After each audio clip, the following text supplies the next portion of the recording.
Now, moving on the show. Now, let's talk about a bit of a worrying issue. It's regarding Ola Aina. Now, he's not having the best of times at Torino before the Afcon. Before the Afcon, 20 games he played 18, and after the Afcon, there've been 11 games. Only two. Played only twice, and he got his first start in over 10 games recently. Then back to bench role. Now, do you think this is a situation of being punished for the Afcon, or like not losing form, not good enough, or more like the player who's come in his place with a single another African has done better in training, or what would you sum this down to? Because it is not something we expected. All I know was ever regular for Torino, playing games upon games. Come to the Super Eagles. I mean, is the undisputed right back for the Super Eagles. But I mean, it's changed in the past couple of games. If we've seen him come out on the social media handles to say he's got character, he's not going to give up, then something is definitely going on, in Torino's camp that we don't know of. So what do you make of this whole situation with Torino at the moment? It's not like Torino are doing too well on a great run. 2 wins, 2 draws, and a loss in their last 5 games. One of the things that I attribute it to is, one, African players are expected to work 10 times harder than their normal counterparts in Europe if you're playing in European teams. So one of the easiest way to displace an African player is to use another African player to displace them. And that's exactly what they've done with him. And I think the player who's taking that position is putting a very hard shift, and the coach seems to like him. But that does not mean that Ola Aina is a bad player. I've seen Ola Aina close range. I've watched him play. Ola Aina is one of the most technically gifted player in the current Super Eagles setup. Of all the players in this, or the pack of 40 or 50, is one of the most technically gifted player. First touch on the ball, fantastic. Positional discipline. Sometimes, I mean, he's a kid. Both feet, very good. Very good with both feet. Right. His crosses are way, way better than all the wide men that we have currently. It's just that I think that the coaches have not used this strength well for the team. They just keep him to do a Wan-Bissaka instead of him being, it could be our Robertson or Trent Alexander-Arnold, but we've just made him a Wan-Bissaka. That said, I think when you go for the African Cup of Nations and you come back and you lose your spot, you've got to fight. If the coach, because this thing about position in team and how coaches pick players is, once a coach not believe that, okay, this is the guy that I have, and he doesn't think that his problem is defensive, but maybe the reason why they're not winning is attacking, it's going to be difficult for him to displace you. Look at Tomiyasu now. He's back. There is a dilemma that, should we start him or should we leave Cedric? Okay? Because Cedric have played 2 very big games against Manchester United and Chelsea, and they've gone on to win. Previously, if Tomiyasu had come back on the back of those 3 straight defeats against Crystal Palace, Brighton and Hove, and what's the other team that they lost to? Southampton.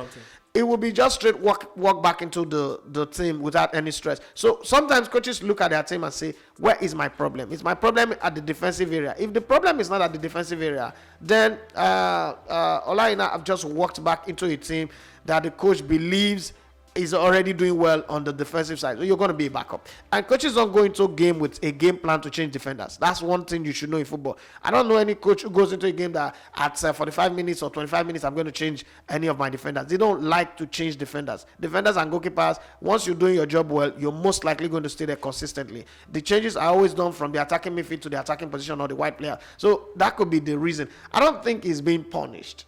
It didn't strike me as a player who has indiscipline. It doesn't. He's one of the nice players of the Super Eagles. He also doesn't strike me as a guy who doesn't want to work. He loves his job. He loves the game. There's this talk about clubs not releasing players for the AFCON, and when they get, Yeah, I'm going to go there. I also don't think that Torino, we've not had much of that problem with Italian clubs, if you look carefully. It's more of clubs in England that's always having that kind of conversation, and maybe some other part of Europe. But then we also agree that Europeans will always give you, sometimes it is a subtle nudge to tell you not to go honor your national team invitation, to tell you not to be part of the team, feign injuries or do this or do that. But we don't have any evidence to back that against Torino. So I'm not going to sit here and chastise or castigate Torino. Football is a game of competition, and sometimes you just get your chance, you play. Let me use Pierre-Emerick Aubameyang, for instance. When Aubameyang was scoring those 9 goals at the beginning of the season, banging hat-trick, scoring here, everybody was throwing shade at Arteta. few days ago, they played a disco. You see the attack, the venomous attack on Aubameyang. Now everybody now sees the same thing that Arsenal fans have been experiencing with Aubameyang for a very long time, and Arsenal fans were still praising him, were still celebrating him. So sometimes these things change. The tide of the game changes so much. If there is another striker who just comes from the bench and begins to score goals, and you put Aubameyang on the bench, people will say, "Oh, why is Xavi benching Aubameyang?" It's just the tide of the game. Sometimes the tide of the game have just moved to a level, and the person who's given the opportunity has seized the opportunity so much so that you can't find fault in his play. Maybe the defense, other part of the defense might be having problem, but that place just seems to be like, okay, this guy is doing well. Let's encourage this guy with playing time. Ola Aina is going to get his time, or probably get his agent to move him. He's a young player. He's talented. He's experienced. I don't think that players like Ola Aina would struggle for club. There's always going to be a club out there who wants to get him. But maybe the guy who took his chance while he was away, I've head on to the position, glued himself there, and failed to. I don't want to bring up insinuations that I cannot back up that. Yeah. Oh, maybe because he went to Nations Cup. Maybe because he went to honor World Cup qualification. No, I don't think so. I just think the person who took over have had a good run. The defense have not been as bad as people think. And maybe the reason why they're not winning game is more to attack not scoring goals well, midfield not creating, but definitely not defense. And the important thing to do here is, it can be difficult for players to handle. They get frustrated in training when you're not getting playing time. So how he handles this now is the real issue now. But, in terms of players, it can be difficult. A coach once told me in Sweden, he said every time you play somebody sitting on the bench, that's the fact of the game. I didn't like it because, I'd not played 3 straight games. That was the first time it was happening to me. Like, I didn't understand why I would not play 3 straight games. In short, the first 2, they didn't even dress me.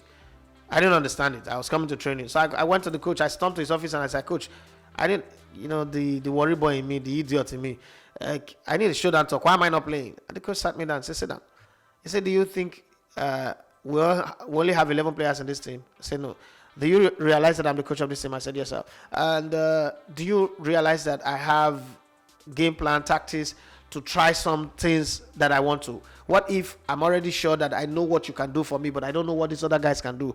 And I want to be sure that I give them the opportunity to prove themselves, and then eventually I'll still come back and settle for you. You're my first choice, but right now I need his guys. There are times when I'll need you, but right now try and remember that every time you play, somebody's sitting on the bench and the person is not storming into my office like they are entitled. So you have to erase the entitlement from you. It's war out there. You're going to fight for your place. You need to earn it. And when you get your chance, even if it is a cameo opportunity, you seize it. So you are either going to be a Lukaku, have a very disgusting attitude that will derail you and the team, or you're going to be an El Neni.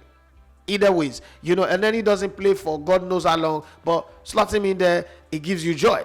Right? And it's even telling you that, "Oh, I don't want to move. I've been here for 6 years. I'm happy here. If they give me another contract, I will stay." That's crazy. I don't like players that comfortable sitting on the bench, but sometimes the attitude is very, very important. I think that the Ola Aina that I know, I can only speak from the position of knowledge. The Ola Aina that I know is a very happy guy. He's an easygoing guy. I think he's got the mentality to deal with it professionally. Don't forget that this was there with heartbreaks in his heart. We played against England on the 2nd of June, 2018. In a friendly game, we lost, and he was dropped. And we took Brian Idowu to the World Cup. I still can't remember. I still can't understand why that decision was taken. But Ganacho have his reason. Maybe when I sit with Ganacho, I'm going to ask him that question. If I travel to France and I sit with him, I'm just going to poke up that question to him. But why did you drop Ola Aina for Brian Idowu? I don't understand it. Okay, but it's got his reason. And the boy was caught right there after the match. He was told, "You're not going to the World Cup." He still didn't kill his game. He still went on to play football and saw what is done. So sometimes these things just happen. There is the dip. There is a dip in everybody's career, and then you go to fight back, and when you come back to the top again and you play regularly, you now appreciate it. Maybe the good thing is he's always making the match day squad. It's just not getting that playing time. Yeah. So it's different when you're not making the match day squad at all. The coach just sideline you. That one is crazy. Though. Yeah, it's really crazy. But at least he's making the match day squad on the bench. So he just needs to get his head down and just be prepared when it's being called upon. So yeah, like you said, Ola Aina, good character, and hopefully he comes out of this and end the season strongly with Torino moving forward. You are listening to Elegbete TV Radio.